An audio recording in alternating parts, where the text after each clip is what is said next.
There's a psychologist who calls it the Jonah complex. Who wants to be like Brother Jonah? Yeah, why Jonah? Like Prophet Jonah? Jonah ran From the prophecy, yeah. That's pretty good. Although, this is really not the story of Jonah. Because obviously the psychiatrist just read the story in English and he doesn't know what's going on. But it's a good name, yeah, regardless. You know what Jonah ran away? He didn't run away from the prophecy. The story was that Jonah was just so sad because he knew that if he'll go to Nineveh, they'll really listen to him. And he also knew that we little Yiddelach have not been listening to the prophet so much. So he thought, heaven will say what's going on here. Here the chosen people that listen to prophets, and the slow creeps, the sinful people in Nineveh, they do listen to prophets. And he knew that he's going to die for it, But he says, I'd rather die than, so to speak, put a little blame on the Yiddelach. All that's in the original? Yeah, that's sweet. All of that? Yeah, that's top, But you see, the Bible, you cannot just read it in King James, and besides, I tell you, do you know who Jonah was? Without getting off the subject. Remember there was a story that Elijah the prophet blessed a woman to have a baby. Then the baby died, and Elijah the prophet revived this baby. This was Jonah. And this is, there's just so many secrets involved in that. And where Jonah, I'll tell you something else. Any of your friends know where Jonah got the prophecy about Nineveh? Was the second night of Sukkot, Simos B'Sheva. The night when we begin dancing in the Holy Temple, and like the holiest night.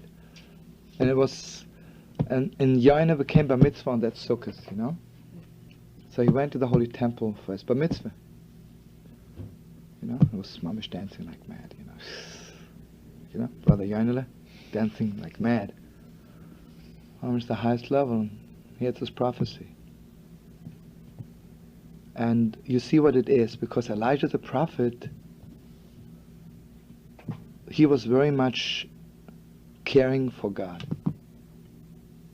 And he was always telling God, the Jews are bad, I can't stand them anymore, they're doing wrong. And Jonah, the whole thing was correcting what Elijah did. Because his whole thing was, not only, I don't want to say anything bad about the Jews, I don't even want to do anything, even via prophecy, which would reflect a little bit bad on the Jews. See, because since Elijah revived him, so he was the one to correct what Elijah did wrong. See? And he knew that. It's deep secrets, soul secrets, it's just not so simple. And if you remember, according to the Midrash, Pharaoh lived till the time of Jonah the prophet, and when Yona came to Nineveh, the king was Pharaoh. That means, how long did he live? 1,000 years. Does anybody here know that the daughter of Pharaoh, Batya, how long do you think she lived? She saved all of Israel, right? So you would say you make a dinner for her and have a guest speaker and give her something, a picture. Do you know that Batya was sitting next to Shlomo Melech when he initiated the Holy Temple? Because she is the one who saved Israel. How could she leave this world until she sees the glory of Israel in the Holy Temple?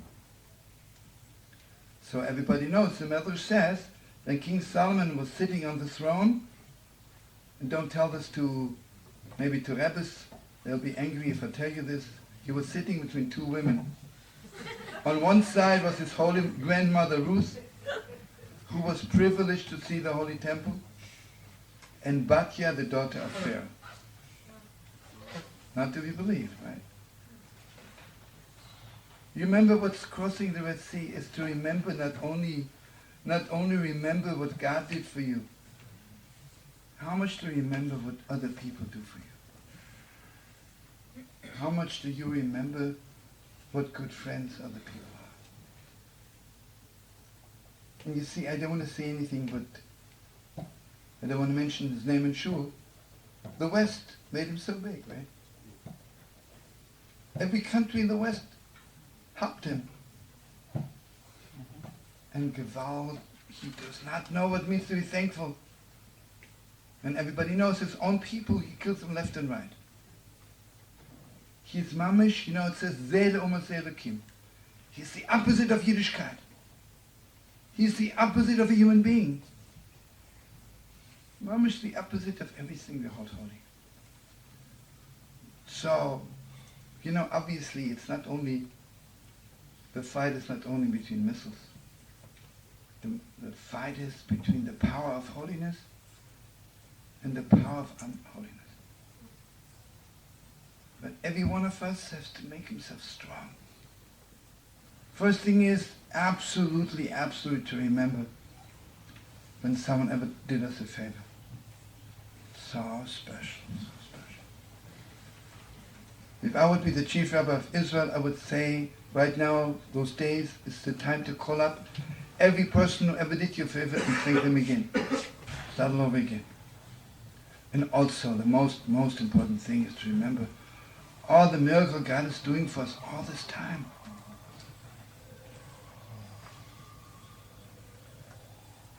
And and just to remember,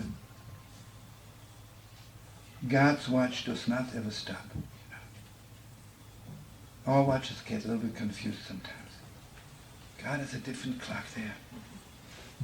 Gewalt, everything is at the...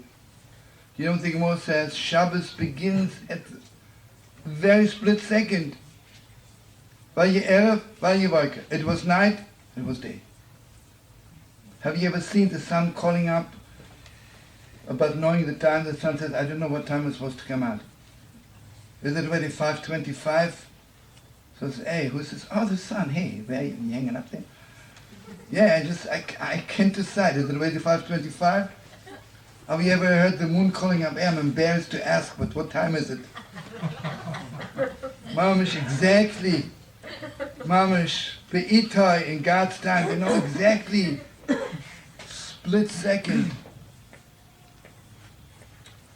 And let me just, we have